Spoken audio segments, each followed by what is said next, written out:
Hello guys, Masquera say. So let's look at how they are going to get information as much information as they need ahead of 2023. We need to look at the basics of how they are going to gather information, how they are going to get information from CCC people, prominent CC people, and how they are going to do it. We are covering this so as to make sure that the leaders get to know about these basic things and they don't fall for them. The reason why I'm covering the basics is because the security apparatus around the CCC leadership or VVIPs, they focus on the majors and they forget to deal with the minors.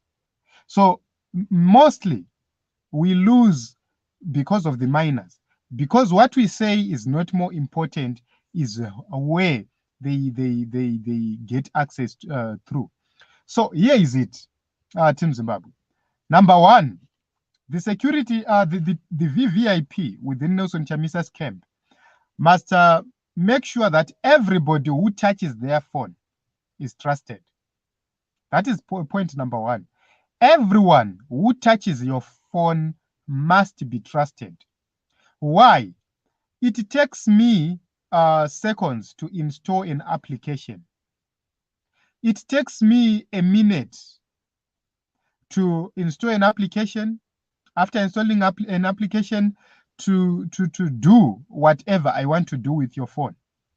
So never trust people with your phone. If you are in the leadership of CCC, never trust anybody with your phone. So you have to buy phone yemunhu inobatwa nevanhu vese kungotora mavideo nje. You have to have that phone. Have separate cell phones. Even a phone is well encrypted. You must have that phone. Why? If you give that phone access to anybody, you don't know who is going to help them have access to your phone. So let's cover the basics here. Number one, the issue of girlfriends. This is how girlfriends operate. A girlfriend is going to come in your life whenever you meet your girlfriend. She will say, "Ngatitorwe my pics, what," and she will opt to use your phone to have those pics. And when she's using your phone for selfies, chinoitika ndechekuti right now anongoenda nefoni yake anongoenda pacall. Ari pacall iwo hausiziva kuti ari pacall, phone itori kana muhomwe kana muhandbag or somewhere close to her. And ike zvino izvi because of ma-earbuds akazouya aya, you don't suspect that there is something sinister which is happening munhu akaisa earbud. So what is going to happen is she will be on a call, phone yobva yapinda, a message yobva yapinda paphone pako iwewe, and that message is in a confirmation code of your email. What is going to happen is that because Android anoshandisa you need to put your email for you to access my Google Play Store services, etc. You need to put your email. So once you do that, it means my emails are easily accessible. They are accessible. They are accessed very easily. So if a message gets into your phone right now, vanoshandisa nonzi ma-rhymes. I don't know how to say them, but vanoshandisa nonzi ma-rhymes ekuti they know kuti uyu ndi 1 ari kuimbwa, uyu ndi 2 ari kuimbwa, uyu ndi 3 ari kuimbwa, uyu ndi 4 ari kuimbwa, uyu ndi 5 ari kuimbwa. And that helps them to know kuti okay, saka code yakamira yakadai. Sa iye anenge achiimba ma-rhymes achitaza kuti ari kutora ma-photos, achitaza kuti ari kuita sei. She deletes the message and she goes to the email, or not delete another message on your email. Which means by the time you go to your email, you will not notice that there is somebody who has accessed your phone through, because munhu akapinda ku email yake using a new gadget, unoona an email inotokunotify kuti there is somebody who logged in with a new device. that email is deleted from your phone immediately, and also it is going to be deleted from the new device. So vatopinda kuningi kwako, they wana information yese yavari kuda. By the time you begin to suspect anything, vanenge vatotora in with more information yauri kuda about emails. So a lot of people wonder, how do our emails leak? Takaita a confidential email, takangotaura tiri 2 ina handina munhu andakapa. You end up makupoendana uyu ndiwe wakapilika, ndiwakalika. How? You let somebody to have your phone while least you are a target. So there are so many ways to avoid hacking and all sorts of things. Make sure that email yauri kushandisa zvinhu zviri confidential ndiwe wega unoiziva. It's possible, it's easy. Don't register that important email on your phone. Always have an email yekurasisa vavengi. Woita ndo yaunologa nayo in pamafoni ako. Woita the main email yausingaloge nayo pamafoni ako iwewe. Yaunoshandisa on trusted devices. I trust this email. Ukaloga nayo, you log out. So you can actually see that that way iwewe kana uchitori munhu zvako, don't trust anybody, because there are vulnerable people in politics. Among us, vanhu venyu imimi, you might have somebody who is vulnerable, and that vulnerable person anokutengesai musingazvizivi kuti ari kutengesai. So you need to make sure that you protect everything so that confidential emails won't be leaked. Nyaya dzekulika ma-emails dziri muno muZimbabwe ndo madzakanyanya kuwandira. If you go to other countries, that is rare, very, very rare. But here in Zimbabwe, it's happening. So I have shared number 1. Number 2, I once spoke about my travel agents when they in car rentals. So pama travel agents, they set up my cameras in the room yavakubukira. They set up my cameras and they do all sorts of things and make sure that iwewe you lose at the end of the day. And they will expose you and say, anga shtorine girlfriend, anga shtoita akatodai, anga akatodai. Then panyaya yema car rentals, kana uri a top official, ndapota, don't use a rented car. If you are using a rented car, use your own car. Yekuti uri kutogara nayo, ndiwe uri kutoisevhisa, ndiwe uri kuita, iwewe ndiwe unoziva kuti uri kusevhiswa kupi, ndiwe unoziva kuti everything what is happening on that car, it's up to you. When you have a car yekuti every 2 weeks inomboenda inodinzwi, that car is very disastrous. Why? Pa view mirror remukati riya remukati pane paglass paipa pane tuma cameras turiko eke zvinezvi tuma Wi-Fi cameras, right? Zvakanoita kanoisirwa a battery mukati rekuti battery irororo they know kuti rinogona kurova kana 2 weeks 3 weeks kachishanda risina kupera moto. So if I had zvinhu zvacho ndaikuratidzai how they do it, but I don't have the materials. But one day I will show you kuti vanenge vachizviita sei. So what they do is that vanoisa paglass apa, vanobvisa glass, voisa ka secret camera mukati, zvokuti camera inongoda kaburi kadiki so, just to view everybody ari mumota. So it will take you time to know about that thing, camera iri mumota imo. It will take time for you to know about it. So what they do is record video, record audio, and inenge ichiona munhu wese ari mumota. So nyaya dzese dzamuri kutaura is like makwira mota, you trust each other, you are traveling to wherever you are traveling to. You are having a conversation, right? Murukutaura about you may end up talking about deep secrets, and at the end of the day munopesera makunetsana ndiana kalika information makaisirwa a recording device. So you have to be very careful about rented cars. They are trapping a lot of people through that. They are getting a lot of information through those rented cars. So paunoenda unosevhisa mota paipai, they take whatever they want to take, voenda vonoisa vonoteerera. Paumuri kuenda unosevhisa motikari paipai, they take whatever they want to take. For an example, motikari kana ichisevhiswa at let's say 5,000 kilometers, motikari ikabva kunoku kuenda kuHwange ikadzoka, ikabva ikaenda kuBeitbridge ikadzoka, ikabva ikaenda kwaMutare ikadzoka, yakutoda service. So you would see kuti every week vanenge vachiwana the real updates of whatever you are talking about. Personal cars, don't service personal cars panzvimbo imwe chete, because if they know kuti unosevhisa motikari yako pakati, they can also bug it. After they bug it, they make sure kuti pese pauri kuenda kunosevhisa, they are changing my memory cards. So as hachisi chinhu chinoda 10 hours to do. Memory card 128 gig rinomboita mari $15.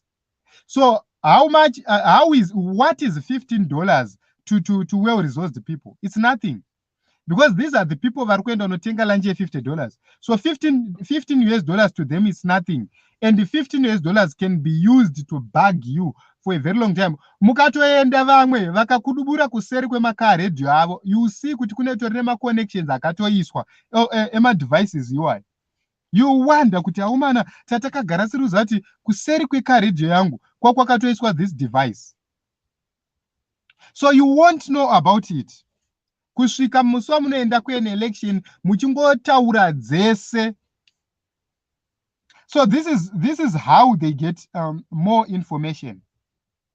So they don't necessarily need to bug your phone kuti vange vachiteerera kuti no. It's very easy to bug you. They use your phone, they use your car, they use my handbags. Madzimai vane my handbags. Vane my handbags. Always check muma handbags menyu. Unowana mukati me handbag makabvarurwa nereza so. Panongobvarurwa kamutswe kobva kanzi kanu tsve imomo, because tunhu kwacho tudikika. Kanogara imomo 2 weeks karimo, mwedzi karimo, iwe usingazvizive, uchitaura dzese, because unenge uri mubedroom mako uchiti pamba pangu ndine CCTV camera, I have everything, I'm secure here. And they have placed something in your handbag. And zvinizvozvo zvine sensitivity yakakura in terms of getting sound yako iwewe, because zvakagadzirirwa izvozvo, spy machines akatogadzirirwa izvozvo. So kanenge kari tiny but kari sophisticated, zvokuti kanokugara kachitora information iwe usiri kuzviziva, and the person aisa munhu wari kushanda naye muoffice, ari kutoshanda muoffice mako, and munoziva kuti munhu anotrasta muoffice mako, you just leave your handbag yakagara apo. So they have tried your phone, they have failed, they have tried your vehicle, they have failed. They go pa handbag yako, they do it. Maki yako emota, maki emota, they do it pa maki emota. Pamuri kuenda unosevhisa mota dzenyu maki yenyu paari kudzoka, wongororai maki yenyu. I advise kuti muise maseal pamaki, because zvinoitika especially vanhu vanoshandisa maremotes akada kudai so. If you are using something like this, if you can see it, if you are using something like this, they just open it, they modify it, voisa kanhu kavo kavari kuda imomo. Kane kachishandisa a tiny battery so, rakane kachishandisa. So you actually see kuti kanogara, it's like when you have switched this thing on, chiri kublika, and it goes for a very long time chichidai so, and it uses a tiny battery, a small battery which is there, like this one. So when they are doing battery kakaita seke watch so, that is the kind of battery they use for them to do that pattern kwavanenge vachiisa saka kanoiswa kanomodifyiwa mukey yemota kanomodifyiwa koiswa and imimi you are suspecting nothing unoenda mumba mako uchitaura dzese apa wakabhagwa pakey yemota and you don't know it. So enda pama-edges up on this edge, on this edge, go on this edge, woisa seal pama-edges ayo, put a seal pamakey yako emota raunoziva kuti this seal uri kunyatsoziva wakanyatsorimaka because munhu akabvisa haazogoni kudzosera exactly paranga riri even akaita a copy of it. So ziva paunga wakaisa seal rako nemamiriro aranga rakaita, because they bug you using a lot of things. They don't just need your phone. There are a lot of ways to make sure that they bug you. Yes. So vanhu vazhinji vari kushaya kuti information iri kumbolika sei, information iri kumbobuda sei. Never communicate your password via your phone. Never. Ingava khadi rekubhengi kana rechi, never communicate your information via phone. So imimi kana mune team renyu, let's say you are 2 or 3 people, you trust each other. Shandisai macode. When you are communicating, create anonzi macode. Don't talk zvinhu zviri direct. Shandisai macode name. Vana Mpurwa, vana Gurwe, vanani, there are a lot of macode names. Kuna mwe munhu anenge achingonzi 9. Wekuti if you are talking about 9, ari kuzikanwa nememory 2. If you are talking about 3, ari kuzikanwa nememory 2. If you are talking about Z, ari kuzikanwa nememory 2. That makes your information more confidential. So vanhu vanenge vachingotaura zvinhu zviri general zviri kuzikanwa nemunhu wese. Use macode names. Why? They use that to make sure that they attack you and they get necessary information about you. And pa information chinoitika njoti imimi ndimi muri 2 muri kuziva information yolika. Inini kana ndisiri ndailikisa ndinorwa neshamwari yangu ndichiti ndiyailikisa. Shamwari yangu haazivi yailikisa, anenge achirwa neni achiti ndindalikisa. So they have created tension in between you. Right? Kumagweta tinoziva kuti kune rimwe bato rine magweta hobho magweta. Right? What they do kumagweta, vanotuma munhu akaita seni. Ndoenda ndonoti honorable kana kuti advocate. Ini ndine nyaya yangu yakamira yakadai. And if you look at the case, you will say this is a real case. But what happened, ndezvekuti achazouya at a certain point but amdara paita problem. For us to win this case, ngatiisei mari. Right? A meeting will be set up between you and a certain agent anenge achirepresent a magistrate or a judge. Iwewe uchaenda to that meeting. My cameras will be set, audio systems will be set. Iwe uchasvika wonopa an offer. Kana kuti $5,000, wataura neclient yako handiti and so forth. Woenda yo client yobva mdara handipo chienda munondimirira. You go, wono negotiate. Warekodwa on video, on camera. Then what is going to happen next is, iyo achabva wazoti no, we have thought kuti tisatora this bribe vairamba. That agenda anenge atumirwa achati varamba bribe iyaya. Vobva vakudzosera. Hauchakwanisa kutaura. Look at people like vakazoendeswa ku-National Peace and Reconciliation. Those are the issues dzakaitika. Vakatambuka chidobi. And right now tarisai kuti vakurakasha zvakaita sei. It's because akatambirwa chidobi ndokubva aita sei achunwa. So this is what happens. Ndiyo zvinhu zviri kuitika in politics. They use all shenanigans everywhere you are. There is something to implicate you chitoripo. There is something to implicate you chitoripo. So be very, very, very careful on how you are dealing with things, how you are dealing with people. My email yenyu, my phone yenyu, never have mapicture asingaite mufoni mako. I see a lot of people vachienda unoseva mapicture kuma Google Drive. Vedweka. Vedwe. So the day you lose your information, so whatever you see happening is they get everything from your phone. Normalize kudelete phone yako. Normalize kugara uchirefresha phone yako every time.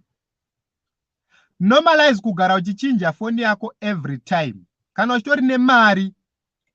Unoziva kuti I see vanhu vanoda mafancy phone akaita sema iPhone and so forth. They are good phones, but they are expensive to replace. Panyaya dzakakosha, normalize to have a simple Android phone. A simple Android phone, yeah, $100, $200. Yeah, unoziva kuti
I'm sorry I lost my connection. So you can actually see that it's good to have a fancy phone, but it's difficult for you to replace it.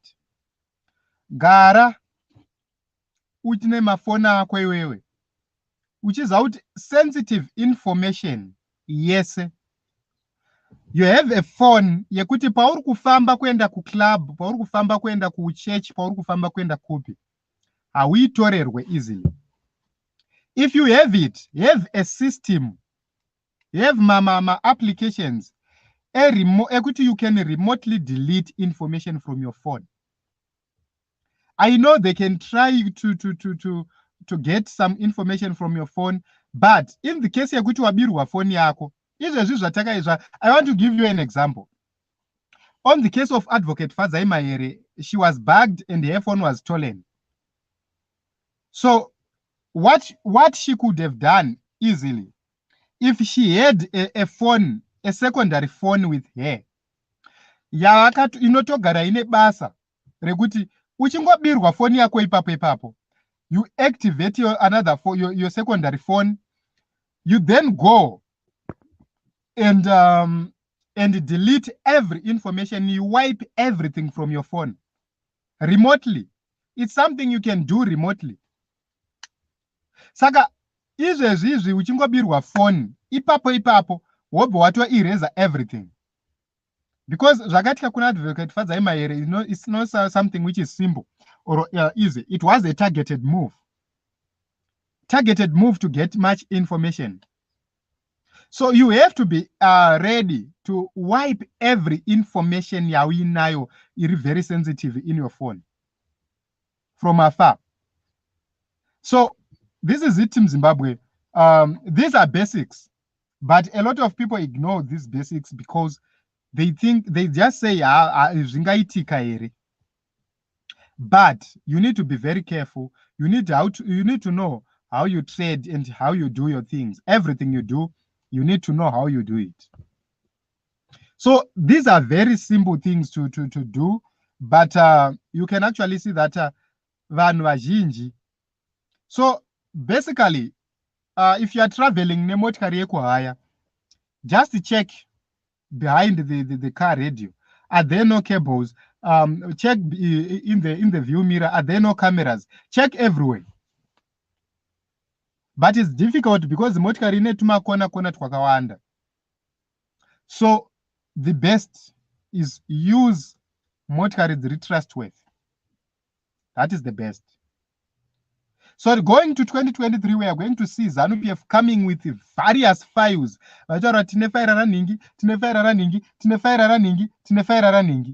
They will be doing that to frustrate you and to silence you. And they will be using the basics. So consider everything. We will continue to come with these issues on how they spy on you and how they get critical information about you and how they monitor people and how they silence people in the political cycles. Thank you very much for coming. Gatungo subscribe, like, comment, and also share.